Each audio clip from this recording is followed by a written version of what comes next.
తంతన్ baby 2 hours 10 minutes run time తో last month తమిళ్లో theatres లో రిలీజ్ అయ్యి ఇప్పుడు నెట్ఫ్లిక్స్ లో తెలుగులో కూడా స్ట్రీమ్ అవుతుంది. విష్ణు విశాల్ గారు ఎక్స్టెండెడ్ క్యామియో చేశారు అండ్ అతని తమ్ముడు రుద్ర గారు హీరోగా పరిచయం అయ్యారు సినిమాతో. అండ్ ఓడిదేవుడ ఫేమ్ మిథిలా పాల్కర్ గారు ఇందులో హీరోయిన్ చేశారు. చూసాక నాకైతే చాలా సినిమాలు మిక్స్ లానే ఉంది అండ్ కొన్ని చోట్ల అతిగా అసలు ఇలా ఎలా అయిపోద్ది అన్నట్టు చాలా విషయాలు ఉంటాయి కానీ టైం పాస్ అయితే అయిపోయింది. ఓవరాల్ మూవీ యూత్ కి నచ్చొచ్చు బాగా, అందుకే ఒకసారి చూడొచ్చు అనే ఫీలింగ్ అయితే కలిగింది.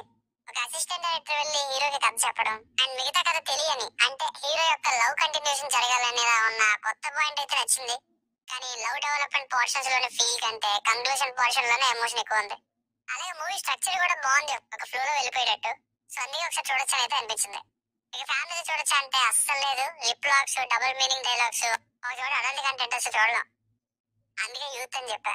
ఇక బేసిక్ స్టోరీ లైన్, హీరో ఒక కథను నెరేట్ చేయడానికి వెళ్తాడు హీరోయిన్ విష్ణు విశాల్ గారి దగ్గరికి. అతని కథ చెప్పి ఒప్పించడం లేదా, అసలు ఆ కథలో ఏముంది, మధ్యలో ఎలాంటి సిచ్యువేషన్ ఎదురైంది అన్నది స్టోరీ. ప్లస్ పాయింట్స్, అంత మెచ్యూరిటీ లేని రోల్ లో హీరో రుద్ర, ఇంకా భయపడుతూ పెయిన్ ని చూపించే రోల్ లో హీరోయిన్ మిథిలా పాల్కర్ గారు ఇద్దరు బాగా నటించారు. ఒక పాయింట్ లో హీరో మీద కోపం వస్తుంది, హీరోయిన్ మీద జాలి కూడా వస్తుంది, అంటే పర్ఫార్మెన్స్ బాగున్నట్టే కదా. అండ్ కొన్ని విషయాలు అతిగా ఉన్నా గానీ youthful elements with fun and feel good elements తో బాగానే ఇంక్లూడ్ చేశారు. కంక్లూజన్ కూడా అన్నింటినీ కవర్ చేసింది. రిలేషన్షిప్స్ లో మిస్అండర్స్టాండింగ్ అండ్ అండర్స్టాండింగ్ ఎంత కీ రోల్స్ ప్లే చేస్తాయి అన్నవి. సెకండ్ లవ్ స్టోరీ అయితే జుజుబి, ఫస్ట్ లవ్ స్టోరీ షార్ట్ గానే ఉంటుంది, third love story is the main one. ఈ విష్ణు విశాల్ గారు తమ్ముడిని సపోర్ట్ చేయడానికి ఆయన రేంజ్ కంటే తక్కువ రోల్ చేశారు, ఉన్నందులో మంచి సపోర్ట్ నే ఇచ్చారు. సాంగ్స్ సిడ్ శ్రీరామ్ గారు పాడిన పాట ఒకటి బాగుంది, మిగతా ఓకేగానే ఉన్నాయి. బ్యాక్గ్రౌండ్ మ్యూజిక్ బాగుంది, సినిమాటోగ్రఫీ కూడా. మైనస్ పాయింట్స్, స్టార్టింగ్ లో చెప్పాను కదా అతిగా టూ సినిమాటిక్ గా ఉండడం. ఇప్పుడు చెప్పేవి స్పాయిల్స్ ఉంటాయి, సో మీరు వినకూడదు అనుకుంటే ఒక 10 seconds స్కిప్ చేసేయండి.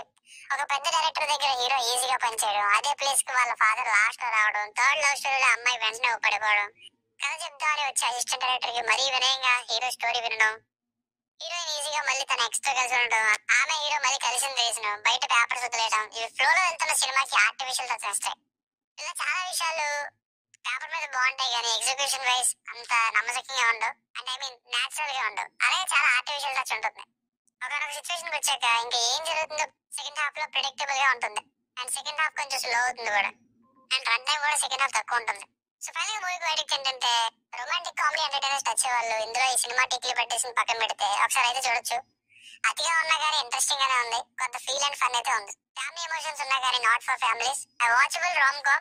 So it takes a few cinematic liberties. The rating వచ్చేసి ఇది నా ఒపీనియన్ 3/5. మీకు ఏమైనా వర్క్ నచ్చినట్లయితే మరిన్ని రివ్యూస్ కోసం మన ఛానల్ ని సబ్స్క్రైబ్ చేసుకోండి. Thank you.